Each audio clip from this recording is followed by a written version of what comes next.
Oh, what's up, YTPC? Uncle Willie coming to you from the coop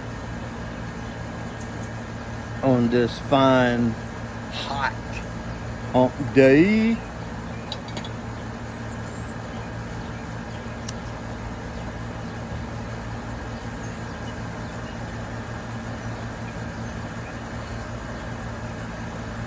Take care of housekeeping right quick before I get into what this video is about. I'm smoking my Ardor Fantasy from 2015. I love that brown stem. You know that's me.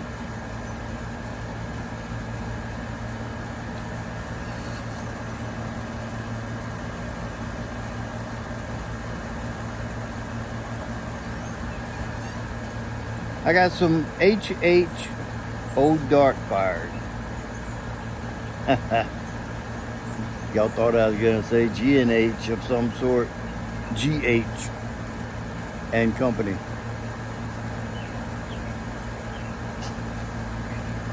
So this is a VR for Jeremy, the pork roll piper.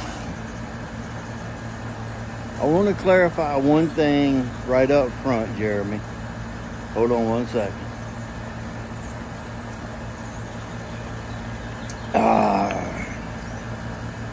I'm a new subscriber to your channel. I don't have to yell now. I'm a new subscriber to your channel. I've seen your name and sorry I haven't subbed to you sooner. But now I am. And I'm going to be doing a VR to your country, what it means to you, golf. What is country? What does it mean to you? What's your definition? Whatever you want to pose the question, country. I notice a lot of people have been saying corny, so I don't know what that means. Unless I missed something somewhere along the line. So, want to get this straight right up front. I did not sub you to participate in this gall, because I don't usually participate in galls. But when I do it the same way I'm doing it now. I want you to know right up front, if by chance I win, I want to pay it forward.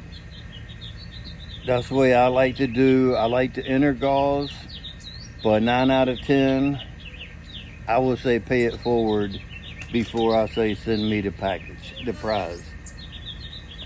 So, if by chance I win, I like to pay it forward. So with that out of the way, country.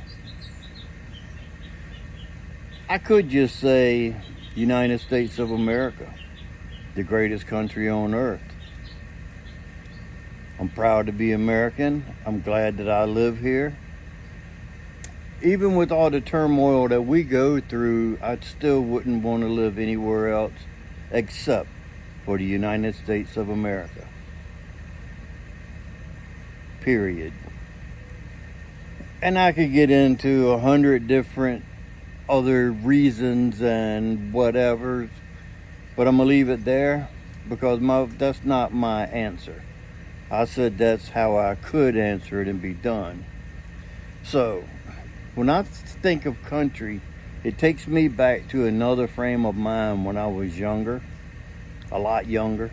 I remember different things, and one thing that really sticks out in my mind is when I was like, I'm gonna say around 10 years old, but it was a 3 or 4 year time frame before and after being 10. So like 8 to 12 or something like that.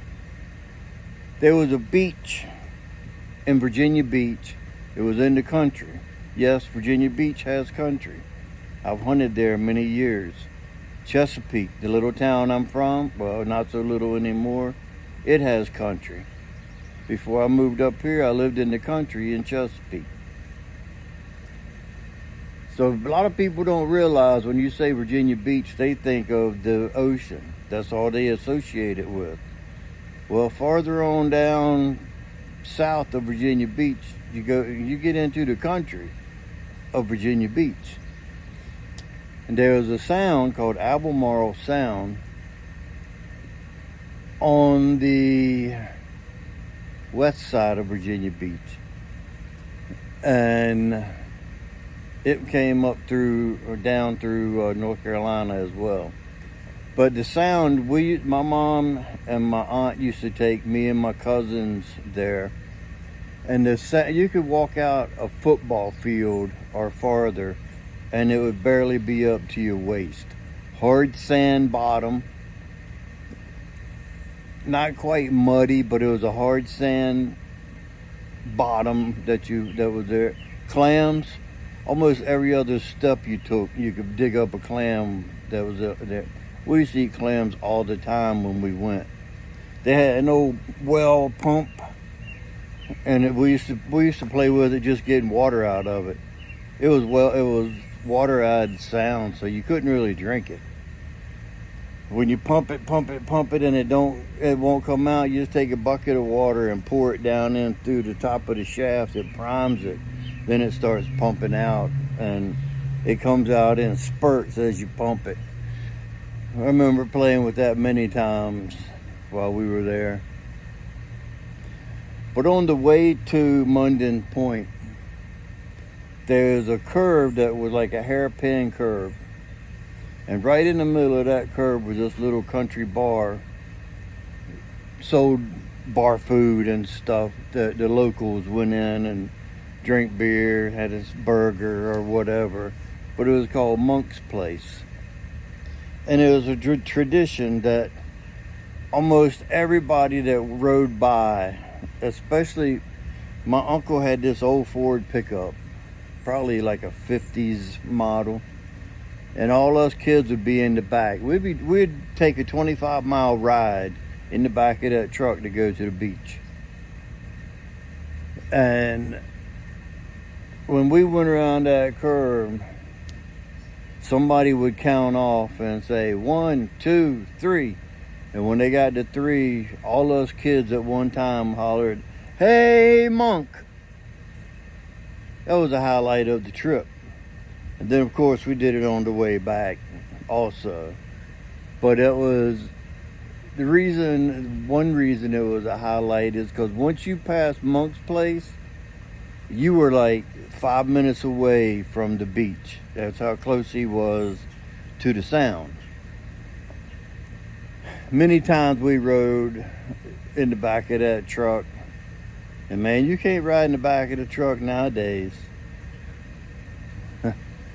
He'd have 5, 6, 7, 8 kids in the back of that truck. Whenever he come over and if I went off with them and my cousin, we always rode in the back. They had an old station wagon that we used to ride in the very, very back.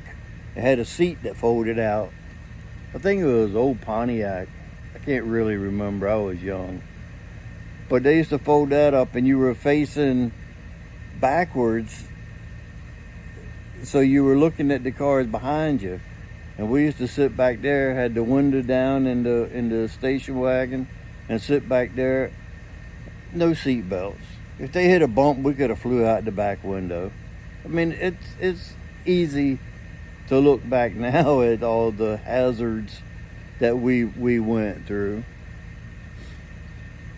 And back in that time, we used to take country drives and at Sunday drive. When families used to get together, pack a little lunch, and go take a ride out through the country. And stop somewhere and have a peanut butter and jelly or a ham and cheese sandwich or something on the back of the car. And that was a picnic, that was exciting. Go out in the country, Sunday drive. Sometimes, my dad would let me drive. He'd put me up front, sitting in his lap. And I'd be like driving, like 8, 9 years old, sitting in my dad's lap, driving and letting me control the car. I could barely reach the gas pedal. I'm like way down holding on. That's what country is to me. Old times, good times, great memories.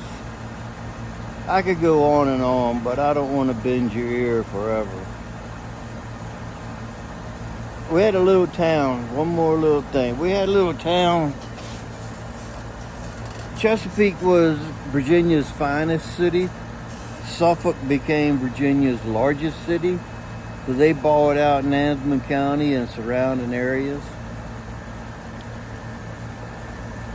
And on the way through Suffolk on the other side, I think it's out Route 58, where you get to Hopewell and all out in the country, where you either before or after the paper mill. God, that place stinks. There's a little town called Zuni, Z-U-N-I. Had one stoplight, rode the sidewalks up at 5 o'clock, had a sign. Only had one sign on each side of the road, and as you're approaching town, the sign said, "Welcome to Zuni." And across the street, there was another sign that on this side of the sign, it said, "Hurry back." But when you passed and you look back on the sign on the other side of the road, it said, "Welcome to Zuni." Zuni was so small, if you blinked, you were through it. That was country. That was country. I remember seeing horses in that town, that horse-drawn carriages. I remember in the 60s. Well, in 68, I was 10. So 69, 70, going through Zuni, they still had horse-drawn carriages in there. Good times. That's what I think about when I hear country. I surely don't think of music, because nowadays country music is not country music. You cannot sing or talk rap in a country accent and say that it's country music. Willie, Waylon, old Hank J, Hank Jr., Bo Cephas, David Allen Coe, the early years. After Hank Williams Sr., because Hank Williams Sr., that was country. But then had the phase of outlaw country. They still kept it country. And those guys were from the country. So yeah, that's my thoughts on country. Some good times back in the day. I wouldn't let my kids ride in the back of a truck nowadays. I don't think I'd ride in the back of the truck. Maybe up the street, like a block away, I'd just be like, we're going up to so-and-so. I'd say, go ahead. I'd jump on the back or whatever. But I wouldn't get out on the highway. We used to ride in the back of the truck on the highway.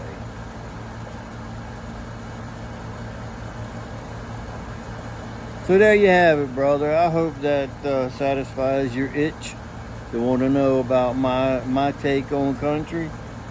And like I said, just a little reminder, if by chance I win, I want to pay it forward. So here it comes. If you stay ready, you don't have to get ready. And with that being said, until next time, you know what to do. Stuff 'em and puff 'em.